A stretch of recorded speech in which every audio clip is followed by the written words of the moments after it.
Ay, no. Otra vez voy para clase de geometría euclidiana y no sé nada. Ese profesor me va a poner a perder. Ay, ¿qué hago? ¿Que no sabes nada de geometría euclidiana? No. Pues le tengo la solución. ¿Otra vez los del tablero? Sí, mira, te explico.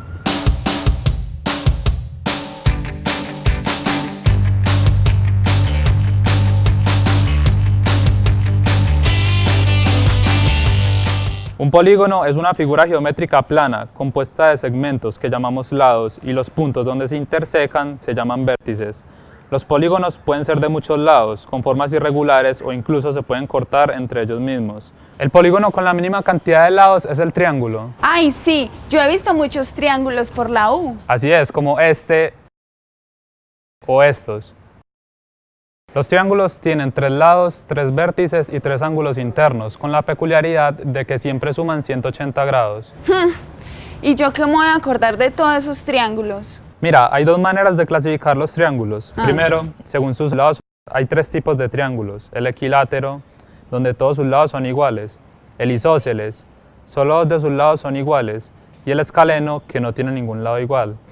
Además, los ángulos internos de un triángulo equilátero también miden lo mismo. ¿Por qué? Porque siempre tienen que sumar 180, o sea que cada uno debería medir 60. Para el isósceles tiene también 2 ángulos iguales, los de la base, y el escaleno, como era de esperarse, tiene todos sus ángulos diferentes. La otra clasificación es según sus ángulos, pero antes recordemos, si un ángulo es de 90 grados decimos que es recto, si es menor de 90 lo llamamos agudo, y si está entre 90 y 180 es obtuso. También tenemos 3 ejemplares. Primero, el triángulo acutángulo, donde todos sus ángulos internos son agudos. El triángulo obtusángulo, que tiene un ángulo interno obtuso. Y por último, el más importante y conocido, el triángulo rectángulo, el cual tiene un ángulo recto. En particular, el triángulo rectángulo es famoso gracias al teorema de Pitágoras.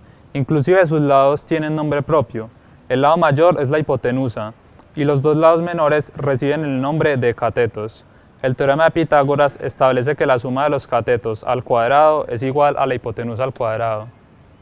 Algunos otros elementos de los triángulos que deberíamos recordar son la altura, la mediana, la mediatriz y la bisectriz. Primero, la altura. Son los segmentos de rectas perpendiculares trazadas desde un vértice hasta el lado opuesto del triángulo. Recuerda que decimos que 2 segmentos de recta son perpendiculares cuando forman un ángulo de 90 grados entre ellas. Estos segmentos de recta siempre se encuentran en un punto al que llamamos ortocentro.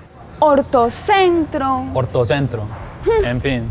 Las medianas son los segmentos de recta trazados desde la mitad de un lado hasta el vértice opuesto. También se encuentran en un punto y su nombre es baricentro. Es conocido como el centroide o el centro de masas. Las mediatrices son los segmentos de recta que desde el punto medio de un lado trazamos perpendicularmente. No las confundas con las alturas que se trazan a partir del vértice y no del punto medio. El punto donde se encuentran se llama circuncentro y se llama así porque puedes trazar una circunferencia desde ahí que va a pasar por los 3 vértices del triángulo. Y por último, las bisectrices son los segmentos de recta que dividen los ángulos internos en 2 ángulos iguales y se intersecan en un punto que llamamos incentro. También podemos trazar una circunferencia en este punto, pero siempre estará inscrita en el triángulo. Por último, debes recordar que el área de un triángulo se calcula como un medio de la base por la altura. Esto es debido a que un triángulo representa la mitad del área de un rectángulo. Puedes notarlo si agregas un triángulo y acomodas sus pedazos tales que llegues a la forma de un rectángulo cuya área es base por altura. Ahora bien, un tipo especial de polígonos son los polígonos regulares. Estos son los que sus lados y ángulos interiores son iguales, tal como vimos en el triángulo equilátero. Ese es el primer polígono regular. Luego seguirían el cuadrado, el pentágono, el hexágono, el heptágono, el tetradecágono, etc. Si seguimos aumentando el número de lados de un polígono hasta el infinito, obtenemos un círculo. Ay, no, calma, usted va muy ligero. Tranquila, déjeme terminar la idea.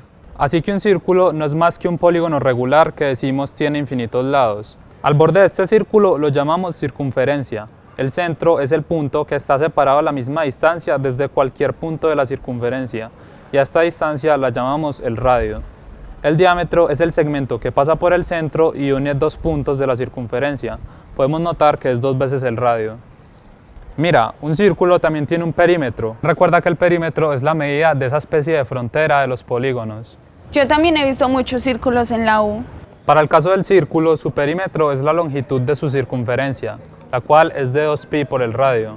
¿Recuerdas a pi? Ese número extraño con infinitos decimales que simplemente pues, es un número como cualquier otro y su valor es de 3,1416, etc. Quiere decir que una circunferencia con un radio de 1 va a tener un diámetro de 6,2831, etc. Por último, también se puede calcular el área de un círculo y se define como pi por r al cuadrado. Para nuestro ejemplo anterior, el área que tendría sería de 3,1416, etc. Muchas gracias. Ahora entiendo un poco mejor. Mejor. Pero te tengo un regalo, mira, para que afiances tus conocimientos. Bueno, igual todos esos ejercicios lo vamos a hacer juntos. Igual fue un placer ayudarte. Gracias.